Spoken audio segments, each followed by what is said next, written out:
నమస్తే, నేను సంతోష్. అమృతాన్ని పూసి రేకులా చేసి ప్రేమను అద్దితే అదే ఆత్రేయపురం పూతరేకు. పల్చని పొరలా, ముట్టుకుంటే రాలిపోయేలా, నోట్లో పెట్టుకుంటే కరిగిపోయేలా. ఇది ఆత్రేయపురం పూతరేకు స్పెషాలిటీ.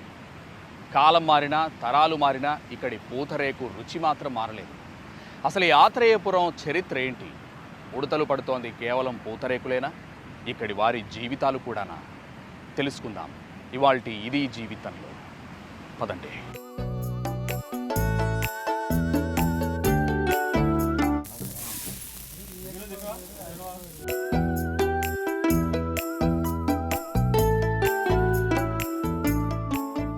ప్రస్తుతం మనం ఆత్రేయపురం వచ్చాం. ఈ గ్రామంలో ఏ ఇంట్లో చూసినా పూతరేకులు చేసేవాళ్ళే కనిపిస్తుంటారు. ఇక్కడ ఒక పాక కనిపిస్తుంది, ఇక్కడ కూడా పూతరేకులు చేస్తున్నారు. చూద్దాం.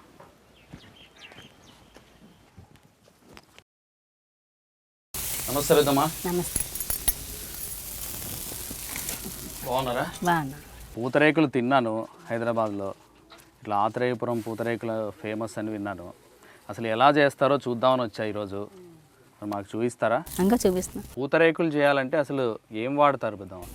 బియ్యం తీసుకోవాలమ్మా. ఈ బియ్యం ఇవా? ఏం బియ్యం పెద్దమ్మ ఇవి? జై బియ్యం. జయ బియ్యం. జయ బియ్యం అంటే ఏంటి? తిని బియ్యం ఎలా పండిస్తారు అలా పండిస్తారు. ఇది కూడా ఒక రకం. ఇది ఒక రకం. ఎవరు మీరే పండిస్తారా? రైతులు. ఇప్పుడు ఈ బియ్యంని ఎట్లా చేస్తారు, ఏం చేస్తారు దీన్ని? ఒక గంట నానబెట్టి అప్పుడు బాగా కడిగి గ్రైండర్లు వేసి అప్పుడు రుబ్బి తీస్తాం. ఈ పూతరేకుల వలన ఎంత సంపాదిస్తారు పెద్దమ్మ మీరు? నెలకి మానకుండా తీస్తే అంటే రోజు తీస్తే ఒక 5-6 వేలు సంపాదిస్తాం. 5-6 వేలు. రోజుకి ఎన్ని తీస్తారు? రోజు 300 తీస్తాం. ఇప్పుడు ఈ పొగకి మంటకి దగ్గరగా ఉంటారు కదా, మీకు ఆరోగ్యంగా మొత్తం ఈ కళ్ళు కనిపించట్లేదు ఒక్కోసారి పొగకి. బాగా అత్తమానం ఇది ఇలా తిరుగుతుంగా చెయ్యి ఇట్లా కూర్చొనే ఉండడం వలన ఇవన్నీ నొప్పిస్తాయి. పట్టేస్తాయి.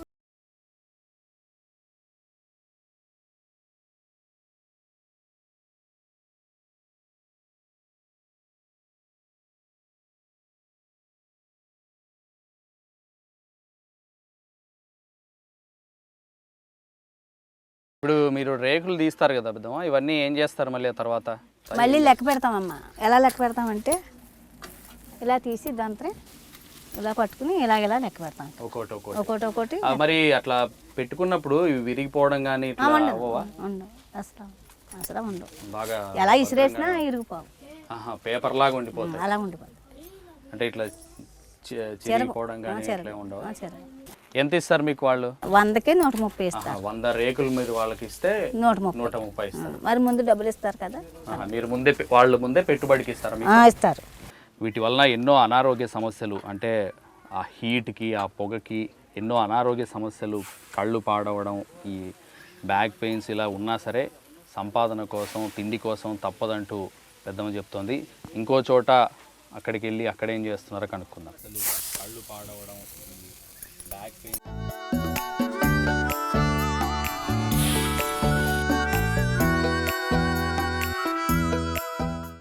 నమస్తే పెద్దమ్మా. మీరు ఎన్నేళ్ళ నుంచి చేస్తున్నారు ఇట్లా పూతరేకులు? 10 సంవత్సరాలు. దీనికి పెట్టుబడి ఎంత అవుతుంది? కేజీ బియ్యం అండి, జై బియ్యం కొనుక్కుంటే 40 రూపాయలు చేసి కొనుక్కుంటున్నాను. 300 వస్తున్నాయండి. 200 ఆకులు కట్టలకు అయిపోతాయండి 2 రోజులు. ఆకులు అంటే కొబ్బరి ఆకులు అండి. ఎందుకు కొబ్బరైనా వేరే కట్టెలు ఇవి? ఆకులండి, కొబ్బరి ఆకులు కట్టేసి అమ్ముతారండి. కొబ్బరి ఆకులు 10 కట్టలు 200. మరి వీటి కిందికి ఆకులే పెడతారంటున్నారు కదా, ఎందుకు కట్టెలు ఇవన్నీ పెట్టచ్చు కదా, ఇంకా మంట బాగా వస్తుంది? వాటికి అవ్వదండి, కొబ్బరి ఆకులకి తప్ప. ఎందుకని? అంటే మంట ఎక్కువైపోతే మళ్ళీ రేకులు కూడా రావు కదండి. మంట కూడా ఎక్కువ ఉండకుండా అందుకే ఆకులు సమానంగా వస్తాయి. మంట ఎంత కావాలో అంత ఉండాలి. ఇంకా ఏమేమి ఉంటుంది పెట్టుబడి? నూనె అండి, గైన్లో వేసుకొని గైన్ ప్రత్యేకంగా తీసుకుంటారు. నూనె వాడతారు? పామాయిలండి. ఎంతసేపు, ఎన్ని గంటలు చేస్తారు రోజుకి? పొద్దుట 8 గంటలకు కూర్చుంటే అండి కరెక్ట్గా 11:30 అవుతుందండి. అసలు మీరు రోజు ఇన్ని గంటలు ఎట్లా ఉంటున్నారు? ఆరోగ్య సమస్యలు ఏమైనా వస్తుంటాయి? మరి వస్తున్నాయి కదండి. గడిచేదానం ఇంట్లోకి లేక మగవాళ్ళు ఒక్కళ్ళ మీద ఏమొస్తుంది అనేసి తీసుకుంటున్నాను.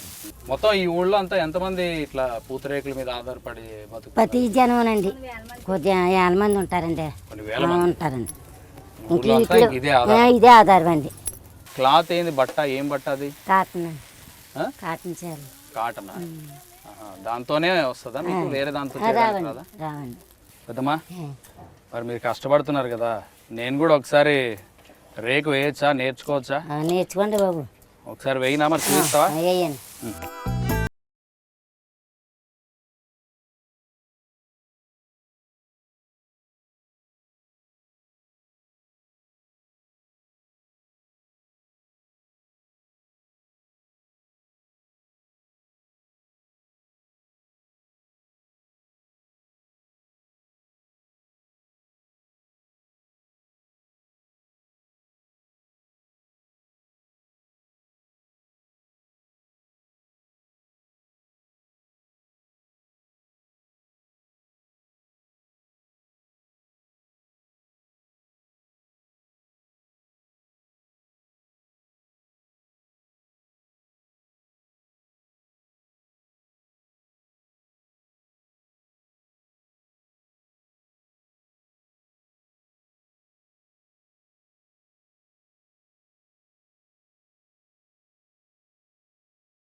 పెద్దమ్మా ఇందాక యాత్రేయపురంలో రేకులు ఎలా తయారు చేయాలనేది చూసాము, కొంతమంది పెద్దమ్మలో చూయించారు, అంటే ఎలాంటి కష్టం ఉంటుందనేది చూసాము. అసలు ఈ యాత్రేయపురంలో పూతరేకులు ఎందుకు ఫేమస్, అలా ఎలా వచ్చింది అసలు? పెద్దవాళ్ళు చెప్పడం ఏంటంటే అన్నం వార్చేటప్పుడు కొంచెం గిన్నె మీద తొరకలా పెడితే అది వచ్చింది, పొరలాగా వచ్చింది, అది పొరలాగా వచ్చిందని అసలు ఇలాగ వేసి చూస్తే ఏమవుద్ది అని ట్రై చేశారంట. అయితే ట్రై చేయటంలో అది పూతరేకులాగా వచ్చింది. అది అప్పటి నుంచి కూడా పూతరేకులు తయారు చేయటం మామూలుగా కొద్ది కొద్దిగా ఎవరైనా ఇళ్లలో కాలుతో 100-200 కొనుక్కోవడం, అల్లుళ్ళు వచ్చినప్పుడు పండగలకి అవి తీసుకోవడం జరిగేది. అంటే వచ్చే జనరేషన్ ఎవరైనా ఇప్పుడు అంత కష్టపడి రేకులు తయారు చేసే వాళ్ళు ఉన్నారా? మీకు ఎలాంటి ఇబ్బందులు వస్తున్నాయి మామూలుగా ఈ అమ్మకం విషయంలో కానీ ఏ విషయంలో కానీ ఎలాంటి ఇబ్బందులు వస్తున్నాయి మీకు పూతరేకుల విషయంలో? ఉన్నాయండి. ఎందుకంటే అండి ఆత్రేయపురం అంటే కొంచెం అందరూ డబ్బున్న వాళ్ళు ఉంటారు కదండి, దీని మీద బ్రతికే వాళ్ళు చాలామంది ఉన్నారండి. ఒక దగ్గర ఒక 500 కుటుంబాలు ఈ పూతరేకులు తీస్తేనే వాళ్ళ ఇంట్లో భోజనం చేయగలరండి, లేదంటే లేదు. అందుకని తప్పదండి, కష్టమైన నిష్ఠూరమైన ఏమైనా రోజు చేయాల్సిందే, చేస్తేనే ఇంట్లోకి వెళ్తుందండి. తీసి దీనివల్ల ఇబ్బంది ఉండండి, పగ పెట్టేసి ఊపిరితిత్తులు పాడవడం, తర్వాత హెల్త్ పాడవడం, ఉండగా చాలా ప్రాబ్లమ్స్ వచ్చినాయి అండి. వచ్చిన వాళ్ళు ఉన్నారు కూడా. మేము కూర్చుని ఒక 1000 పూతరేకులు అలా కూర్చుని చేసేవాళ్ళం, కింద చేసేవాళ్ళం పేటేసుకుని. అయితే తర్వాత కిడ్నీలు, తర్వాత ఈ నడువు నొప్పులు, ఎక్కువగా కూర్చోవడం, ఎముకలు అరిగిపోవడం జరుగుతున్నాయి. ఈ 2 చేతులు ఆడుతూ ఉండాలండి, దానివల్ల ఈ ఎముకలు మెడలో నొప్పులు వస్తాం అవి జరుగుతున్నాయి. ఇందులో నష్టాలండి ఇవి. మీరే ఎందుకని రేకులు కూడా తయారు చేసుకొని ఎందుకు చేయలేకపోతున్నారు? చేయొచ్చండి. రేకులు తయారు చేసుకోవడం అంటే ఒక 100 రేకులు తీయాలంటే 2 గంటల టైం పడుతుంది. ఆ 2 గంటల టైంలో మనం 200 పూతరేకులు తయారు చేస్తాం. ఓకే, చేస్తే ఇది చెయ్యాలి, లేకపోతే ఇది చెయ్యాలి, ఏదో ఒకటే చేయగలమండి. ఏంటంటే మనకి లేదంటే సాయంత్రానికి 2000 రేకు పడుతుంది. 2000 రేకు మనం చేసుకోలేము, మహా చేస్తే 300 రేకులు చేసుకోగలం.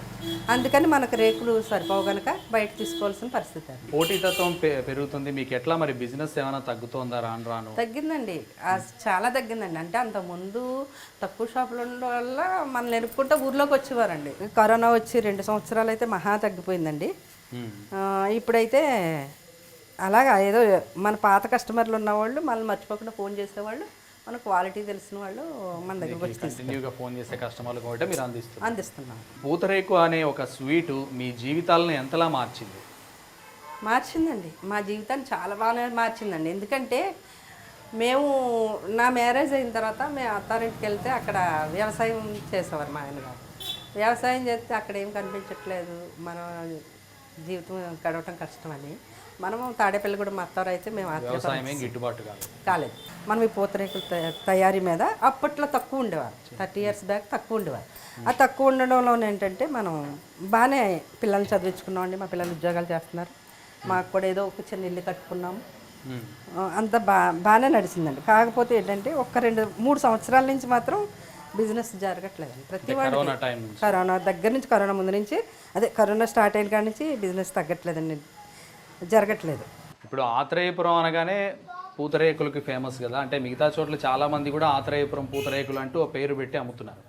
మీరు పేటెంట్ రైట్ కోసం అంటే ఈ స్వీట్ కోసం ఏమన్నా ట్రై చేశారా, ఉందా?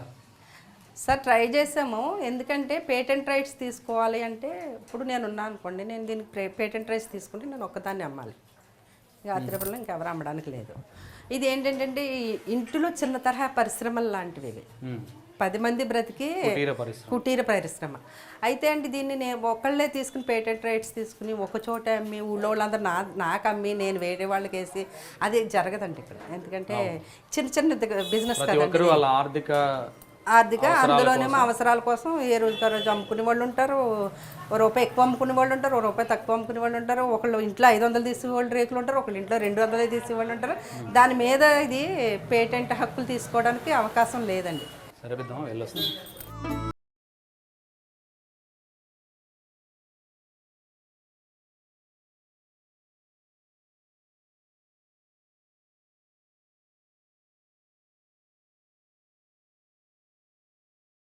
ఇంతవరకు మనం రేకులు ఎలా తయారు చేయాలో, దాని వెనుక ఎంత కష్టం ఉందో తెలుసుకున్నాం కదా. ఆ తర్వాత ఏం చేస్తారో తెలుసుకున్నాం. నమస్తేనా. ఇప్పుడు ఈ రేకులన్నీ మీరు రేకులు తయారు చేసే వాళ్ళతో కొంటారా? కొంటాం సార్. ఎట్లా, ఎంతకు కొంటారు? 100 లేయర్స్ వస్తాయండి, 100 లేయర్స్ 160 రూపీస్. రేకులు రోజుకి ఎన్ని కొంటారు వాళ్ళతో? అంటే రోజుకి 3000 అండి, 3000 కొంటాం మేము. మీకు సేల్స్ ఎలా ఉంటాయి మరి ఇక్కడ?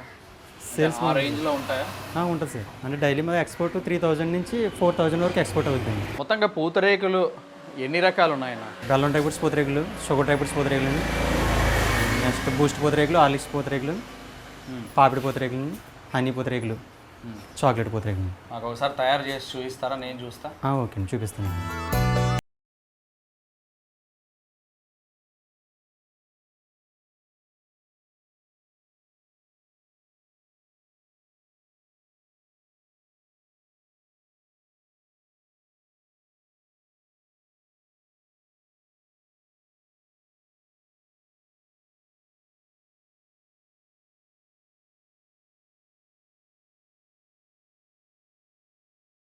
బెల్లం డ్రై ఫ్రూట్స్ పూతరేకు, నేను తయారు చేసిన పూతరేకు టేస్ట్ చేసి చూస్తాను.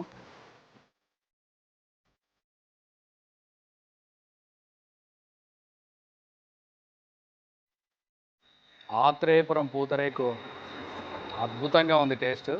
అందుకే అంటారు పూతరేకు అనగానే ఆత్రేయపురం గుర్తుకొస్తుంది. ఈరోజు నేనే స్వయంగా పూతరేకు తయారు చేసి తింటున్నాను. నిజంగా టేస్ట్ అద్భుతం. థ్యాంక్ యూనా. చూసారుగా, ఈ ఆత్రేయపురం గ్రామంలో కొంతమంది రేకులు తయారు చేస్తూ, మరికొంతమంది వాటిని కొని వాటిని పూతరేకులుగా తయారు చేస్తూ ఎన్నో ప్రాంతాలకు ఎక్స్పోర్ట్ చేస్తున్నారు. ఎంతోమంది పూతరేకుల మీద ఆధారపడి జీవిస్తున్నారు. ఆత్రేయపురంలో పూతరేకులతో పాటు మామిడి తాండ్ర కూడా ఎంతో ప్రసిద్ధి. మామిడి తాండ్ర మీద కూడా ఆధారపడి ఎంతోమంది జీవనం సాగిస్తున్నారు తయారు చేస్తూ. అదేంటో చూద్దాం.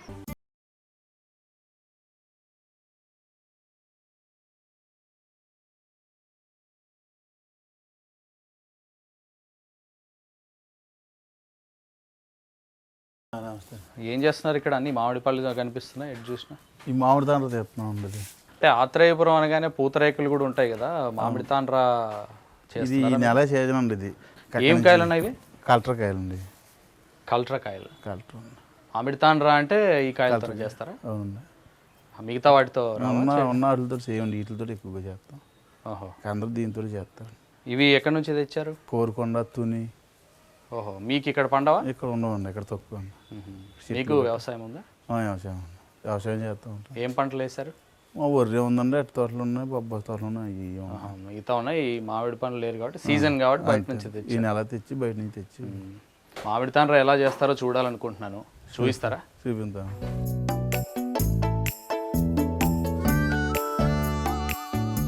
ఎట్లా చేయాలి ఇది? మొదట ఇదిగోండి ఇలా కాయ ముగ్గేస్తాం ఉన్నాయి, కావేసి ముగ్గు మొత్తం అంతా పైన తొక్క అంతా తీసేయాలి. అదిగోండి ఇలా తీస్తాం అన్న. కాయ కడిగేసిండి, అలా కడిగేసిండి కాయ ఇలా తీస్తూ ఉంటాం అన్న. కొంత ముగ్గిన తర్వాత నలగొట్టేసిండి, తొక్క తీసేసి కొంతమంది చేస్తారు. బాగా పండు అయిన తర్వాత చేస్తారని కొంతమంది చేస్తారు. ఎన్ని రకాలుగా ఏ రకంగా చెక్కేసుకుని ఇలాగే గొజ్జు తీసుకుని రావాలి. ఇదిగోండి ఇదిగోండి ఆల్చప్పలుగా గుజ్జు కోసం అంతే అండి, తీయాలి. మనకి ఎలా ఉచులుంటే అలాగా. మీరు ఎన్నేళ్ళ నుంచి చేస్తున్నారు అనేది? మేము 10 ఏళ్ళు మాట చేస్తున్నాం అండి. ఇది ఆల్చప్పలు, అవి ఆల్చప్ప సీతప్పలోని గోదావరిలోనే ఉంటాయండి. ఇవి ఆల్చిప్పలతో తీస్తారా మామూలుగా? ఓహో, ఇది తొక్క తీసిన తర్వాత ఆల్చిప్పతో తీస్తారు. ఇలా తీయాలండి. ఇది ఇలాగా. మిగతా కాయలు కూడా పండు అవుతాయి కదన్నా, అవి అంటే టేస్ట్ కోసం ఇవి వాడతారా ఎక్కువగా? ఎక్కువగా దీనికి దానికి ఖరీదు తేడా ఉంటుందండి. దీనికి ఎక్కువగా గొజ్జు వస్తుంది, గుజ్జు ఎక్కువ వస్తుంది. మీకు రేటు విషయంలో కూడా తక్కువ పడుతుంది. అన్న ఈ మామిడి తాండ్ర అనేది ఈ ఊర్లో ఒకటేనా, ఇంకా ఎక్కడైనా దొరుకుతుందా? ఇంకెక్కడ దొరకదండి, ఈ ఊళ్ళో ఒకటే. ఈ ఊళ్ళో, ఈ చుట్టుపక్కల ఊళ్ళో ఈ ఊరు ఒకటే, ఇంకెక్కడా ఉండదండి. ఇప్పుడు ఇదంతా తీసాం కదా తొక్క, తర్వాత ఏం చేస్తారు? ఇది మిక్సీ పడతాం అండి. మళ్ళీ మిక్సీకి వేయాలా? మిక్సీకి వేసండి కలుపుతాం. సరేనా, మరి మిక్సీకి వేద్దాం.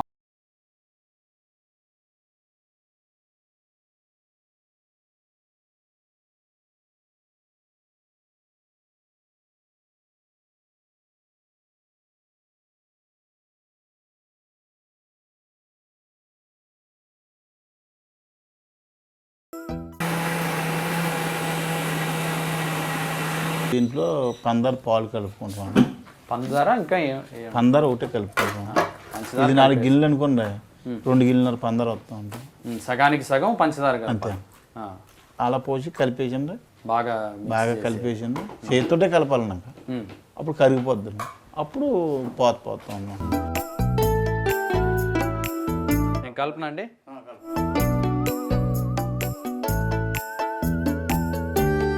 ఇలా కదండి, మేము కలుపుతాం, మీకు అర్థం అవుతుందా? అవునా? సరే కలిపి నేను కలుపుతానండి.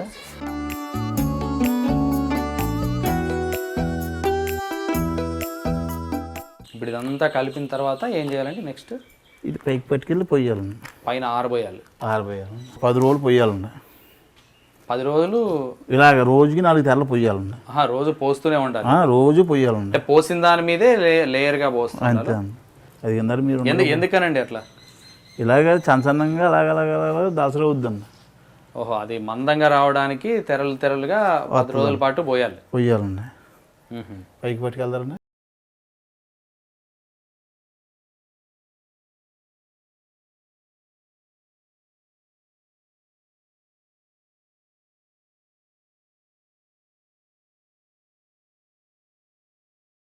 ఇగండి, ఇది ఒక తెర వద్దండి. ఓకే, ఇలాగ 4 తెరలు పోతామండి. పావుండాలి రోజుకి, ఒక రోజుకి 4 తెరలు పోతాం. అట్లా 10 రోజులు పోయాలి. 10 రోజులు పోయాలండి. ఇదండి. ఇది అంతా చెయ్యాలంటే మామిడి తాండ్ర ఖచ్చితంగా ఎండ ఉండాలి కదా? ఎండ కంపల్సరీ ఉండాలన్నా. ఇప్పుడు సడన్ గా వర్షం కానీ ఏదైనా వర్షం వస్తే ఇబ్బంది అండి. ఇదిగోండి ఇలా పాముతూ ఉండే, ఇలా పామిన తర్వాత శనం ఉన్నాక మళ్ళీ అది కొంచెం ఆరుదల పొదిన వస్తుందండి. ఇదిగోండి ఇలాగా, ఇలా రండి, ఇదిగో ఇలా నునుపు పామాలన్న. కొంచెం ఆరాక, కొంచెం ఆరిన తర్వాత ఇలా నునుపు పామాలన్న. ఓకే, ఇలాగా. ఇది ఆరపోతే మళ్ళీ ఇలాగనేసింది, ఆరిన తర్వాత నునుపు పామాలన్న. ఇలా నున్నగా పామితే ఇలా వస్తూ ఉంటాయి అనమాట. ఇప్పుడు ఇవన్నీ ఆరిన తర్వాత ఏం చేస్తారండి? తర్వాత కోసేస్తాం, ఆ లేయర్ అంతా తీసేస్తారా? కింద నూనె రాసి పెడతాం. ఇదిగో ఇక్కడికి వచ్చేద్దండి. ఓహో, నీట్గా వచ్చేస్తుంది. ఇదిగోండి, ఇది ఇలాగ వచ్చేద్ది. ఇక్కడ తీసేస్తామండి. అది తీసేసినట్టు వచ్చేది. ముందే ఈజీగా రావడానికి మీరు కింద నూనె రాస్తామండి. ఓకే, ఏం నూనె రాస్తారు? ఏడుశనగ నూనె. ఏడుశనగ నూనె చేపకు రాయాలండి. అప్పుడు రసంలో రాస్తే మీకు ఈజీగా వస్తుందా? అంటుకోద్దండి, మరి దానికి అంటుకోదు, చేపకు అంటుకోదు, లేకపోతే అంటుకుపోద్ది. దాన్ని అప్పుడు పందరు కూడా కలపకూడదండి, ఉత్తి రసం పోయాలి. ఇప్పుడు సీజన్ అయిపోయాక మళ్ళీ ఏం చేస్తారు మీరు? సీజన్ అయిపోయిన తర్వాత ఇంక దీని తోటి అవసరం ఏమి ఉండదు, ఇంక దీని గొడవ ఈ ఉండదు, పనే ఉండదు, ఇంకా మామిడి తాండ్ర తయారీ అనేది ఉండదు. ఉండదండి. ఏం చేస్తారు? తాడితాండ్రకు వస్తామండి మళ్ళీ. సీజన్ బట్టి మీరు ఫాలో అవుతాం. మీ విధానం మార్చుకొని మీ సంపాదన మార్చుకుంటారు. అవునండి, అదే అవకాశాన్ని బట్టి దాన్ని ఎలాగ ఉంటుందంటే అలాగే దాన్ని బట్టి చూస్తూ ఉన్నాం. మొత్తంగా ఇప్పుడు ఒక టన్ను కాయలు తీసుకుంటారు అనుకోండి, మీరు కొంటారు, ఆ టన్ను కాయలకి మీరు ఎంత మామిడి తాండ్ర తీస్తారు? 400 కేజీ వస్తుంది. 400 కేజీలు గిట్టుబాటు అవుతుందన్నా మీకు? మరి దాన్ని బట్టి లెక్క కట్టుకుని దాన్ని బట్టి అమ్మాలండి. ఇప్పుడు 50,000 పెట్టుబడి అయిందనుకోండి, ఎన్ని కేజీలు 350 కేజీ అవుద్ది. 100 రూపాయల కడక, లేకపోతే 150 రూపాయల కడక, లేకపోతే 200 కడక అని లెక్క ఉంటుంది. ఆ లెక్క ఈ కూలి పనులు ఇవి అన్ని లెక్క వేసుకుని దాన్ని బట్టి. ఇప్పుడు ఈ ఊళ్ళో 300 మంది దాకా, 300 కుటుంబాల దాకా చేస్తారంటున్నారు. ఎట్లా మీకు మరి అన్ని కుటుంబాలు చేస్తున్నప్పుడు పోటీతత్వం ఉంటుందా? అంటే మీకు అమ్ముడు పోతాయా అన్ని? అమ్ముడిపోద్దండి. ఒక్కొక్కళ్ళు ఒక టన్ను పోస్తారండి, ఒక్కొక్కరు 2 టన్నులు పోతారండి, ఒక్కొక్కరు 1/2 టన్ను పోస్తారండి. స్తోమతను బట్టి పూసుకుంటారండి. ఇప్పుడు ఈ 300 కుటుంబాలు మొత్తంగా ఒక సంవత్సరానికి ఎన్ని టన్నులు మామిడి తాండ్ర తయారు చేస్తారండి? ఉంటుందండి, ఒక 100 టన్ను దాని ఉంటుంది. ఈ సీజన్ ఈ ఏడే తక్కువ అండి. ఎందుకని? ఈ కాయ రేట్ ఎక్కువైపోయి అయ్యి ధరలు పెరగడంతో కూడా మీరు జడిసిపోయి పెట్టుబడి తక్కువ పెడతారు. ధరలు పెరిగిపోతాం, చేయాల్సి అవుద్దా లేదని భయం, అన్ని రకాలుగా ఇబ్బంది ఉంటుందండి. ఇంకా పోనీ వచ్చినా రాపోయినా సరే అని చెప్పేసి అదరికి వెళ్ళి, అంటే ఎక్కువ రేట్ అంటే కొనుక్కునే వాళ్ళు చాలా మంది కొనుక్కోవడానికి ఇబ్బంది పడతారు కదండి. దాని గురించి ఇంకా ఎలాగుంటే అలాగన్నట్టుగా మా దగ్గర 160, 170 రూపాయల దాకా కొంటారండి ఇప్పుడు అవుతాయి. ఇదివరకు ఇంతకు ముందర సీజన్ అయితే 100 రూపాయలు, 90 రూపాయలు అలాగే వెళ్ళిందండి. మరి ఇప్పుడు అన్నీ డబల్ అయిపోయినాయి కదండి. అలాగే 170 రూపాయలు, 160 రూపాయలు అమ్మినా మాకు గిట్టుబడి ధర సరిపోదండి. 2,500, 3,000 బత్తాకి అంతకంటే మిగలదండి. ఎండిన తర్వాత ఇప్పుడు ఎండిన తర్వాత కోసేస్తాం. కోసేయడమేనా? రేపు పొద్దున మట్లకు వస్తాం. ఒకసారి మాకు మరి ఇప్పుడు ఎట్లాగో కోయడానికి లేదు కాబట్టి కోసిన తర్వాత ఎలా ఉంటుందో ఒకసారి చూపిస్తారా? చూపిస్తాను. 10 రోజుల పాటు లేయర్లుగా వేసిన తర్వాత ఆరిన తర్వాత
ఇందాక మీరు చూశారు కదా, అది టేస్ట్ చూస్తా అన్నారు కాబట్టి చూడండి. ఇదిగో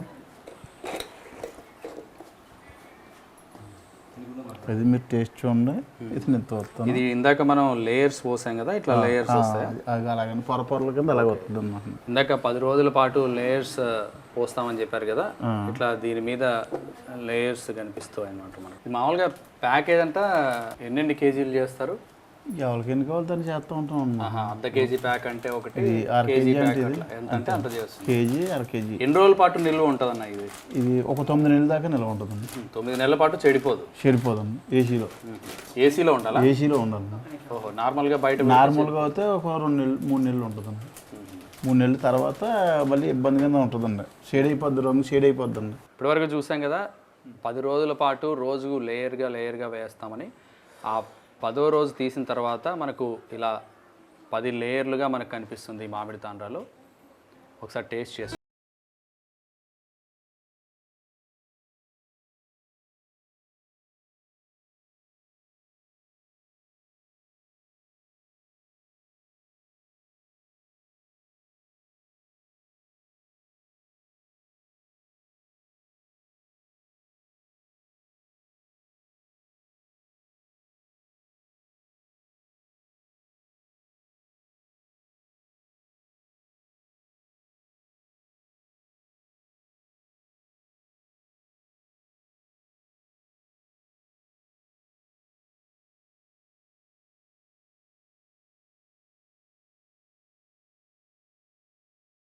చూశారుగా, ఈ ఆత్రేయపురం గ్రామవాసులు ఎన్నో ప్రాంతాల్లోని ఎంతోమందికి పూతరేకులు మామిడి తాండ్రాను అందిస్తూ వారి నోటిని తీపి చేస్తున్నారు.